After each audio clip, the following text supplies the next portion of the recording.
ये है आज की कहानी का शीर्षक अलगाव। आशीष और सुभाष दोनों भाइयों में बड़ी ही घनिष्ठता थी। दोनों एक दूसरे से बहुत प्रेम करते थे, अपने सभी सुख दुख बांटा करते थे।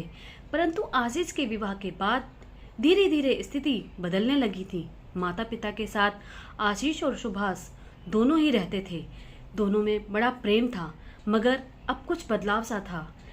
ये बात माता पिता दोनों ही नहीं समझ पा रहे थे कि आखिर क्या बात है जो हमारे बच्चे ऐसे होते जा रहे, जिनके बीच में इतनी मित्रता थी, इतना प्रेम था, आज वो दोनों इतने बदल गए। ना जाने बचपन की हंसी खेल कब बड़े होते होते मुद्दों में बदलने लगी थी।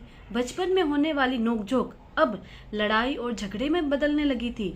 पिताजी काफ़ी समय तक ये सोचते रहे कि शायद कुछ दिनों में ये सब ठीक हो जाएगा, मगर स्थिति नहीं बदली। स्थिति और बिगड़ती जा रही थी और माता पिता दोनों ही बहुत चिंतित थे कि जो बच्चे हमारे प्रेम से रहते थे, जो एक दूसरे के बिना रह ही नहीं सकते थे, आज उन दोनों में इतनी नोकझोंक, इतनी लड़ाई, आखिर क्यों?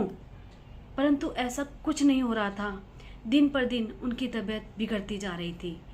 एक रात माँ ने पिताजी से कहा, क्यों ना हम अपने जीते जी इन समस्याओं का निदान कर दें। हमारे जाने के बाद ना जाने ये दोनों कैसे रहेंगे। आज हमारे सामने इतना लड़ रहे हैं, झगड़ रहे हैं, छोटी छोटी बातों का मुद्दा बना रहे हैं, तो हमारे पीछे कैसे रहेंगे। क्यों ना हम अपने सामने ही इन समस्याओं का समाधान कर देते हैं। पिताजी अब सोच में थे। सोचते सोचते ही रात निकली और वो सोच रहे थे कि आखिर ऐसा क्यों हुआ। ये बात सुनकर पिताजी को मानो नींद ही नहीं आई। रात भर उन्होंने आंखों आंखों में ही निकाल दी।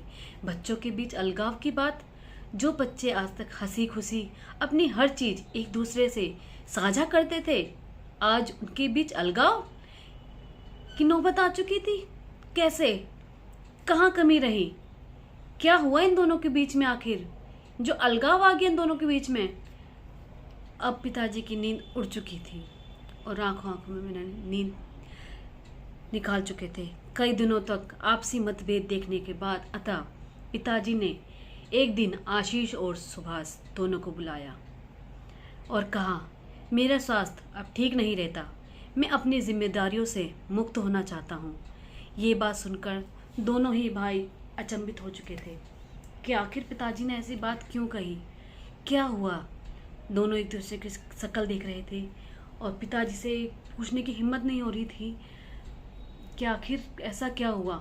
फिर आशीष ने कहा, पिताजी कैसे जिम्मेदारी, या आपने तो अपनी सभी जिम्मेदारियां पूरी कर दी हैं, फिर आप क्यों चिंतित हो रहे हो। माँ ने कहा, तुम लोगों की रोज रोज की लड़ाई झगड़ते देखकर हम तंग आ चुके हैं, हमसे अब ये बर्दाश्त नहीं होता। तुम्हारे पिताजी को रातों को नींद नहीं आती। जो भाई एक दूसरे से प्यार करते थे, आज रोज रोज लड़ाई झगड़े करते हो, छोटी छोटी बातों का मुद्दा बनाते हो, अब हमसे नहीं देखा जाता। जिन भाइयों को हमने संस्कार दिए थे, एक साथ रहने की सीख दी थी, आज वो हर बात पे लड़ते हैं, अब हमसे नहीं देखा जाता। इसलिए तुम्हारे पिताजी ये बात कह रहे हैं। अगर तुम एक साथ मिलकर नहीं रह सकते तो सभी चीजों का बंटवारा कर दिया जाए, जिससे कि घर में कम से कम शांति तो बनी रहे। सुभाष और आशीष एक दूसरे से कितना भी मतभेद रखते, मगर उन्होंने ये बात कभी नहीं सोची थी। अब दोनों एक दूसरे का चेहरा देख रहे थे कि माँ आखिर क्या बोल रही हैं, ये ऐसा क्या हुआ, कहाँ हमसे गलती हुई। मन ही मन दोनों विचार कर रहे थे, सोच रहे थे कि क्या हुआ, और चुपचाप सुन रहे थे। माँ बोल रही थी, तुम लोग आखिर ऐसे क्यों हो गए हो, बताओ, मुझे जवाब तो दो इस चीज का। परंतु अलग होने के बारे में कभी नहीं सोच सकते। सुरेश ने तुरंत बोला, माँ तुम क्या कह रही हो, ये अलगाव की बात तुम्हारे दिमाग में कहाँ से आई। हम दोनों भाई भाई हैं, हम अलग कैसे रह सकते हैं।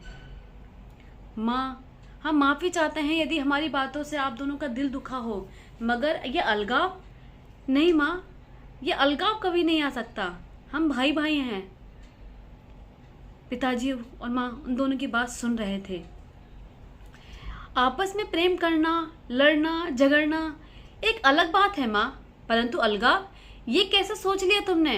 मैं अकेला बिना भाई के नहीं रह सकता। तुम लोग ही तो मेरी पूरी दुनिया हो। जिस दिन मेरी आंखें बंद होगी, मैं तुम लोगों को देखकर ही मरना चाहता हूँ। आइंदा ऐसी बात मत सोचना माँ, आइंदा से ऐसी बात मत सोचना। पिताजी, मैं तुमसे माफ़ी मांगता हूँ। और दोनों भाई पिताजी के पैर छूने लगे, माफ़ी मांगने लगे माता पिता से कि पिताजी, माता जी, हमें माफ़ कीजिए। यदि हमसे अनजाने में कोई गलती हुई हो और हमारे आपका दिल दुखा हो तो हम माफ़ी चाहते हैं, मगर ये अलगाव कभी नहीं होगा, क्योंकि यही मेरा छोटा सा परिवार है। मतभेद हो सकते हैं, मगर मनभेद कभी नहीं होंगे। आज हम ये उसी का वचन देते हैं। और ऐसा ही, ये थी हमारी आज की कहानी। ऐसा ही हर परिवार में होना चाहिए। मतभेद हो जाना चाहिए, मगर मनभेद कभी नहीं होना चाहिए, क्योंकि परिवार है तब हम हैं। कई बार बातें हो जाती हैं, क्योंकि जब मतभेद होते हैं, मनभेद हो जाते हैं, तो वो शब्द सुनाई नहीं देते और हम उस चीज़ को सहन नहीं कर पाते, वो दर्द सहन नहीं कर पाते और कुछ कह नहीं पाते। वो होता है अलगाव।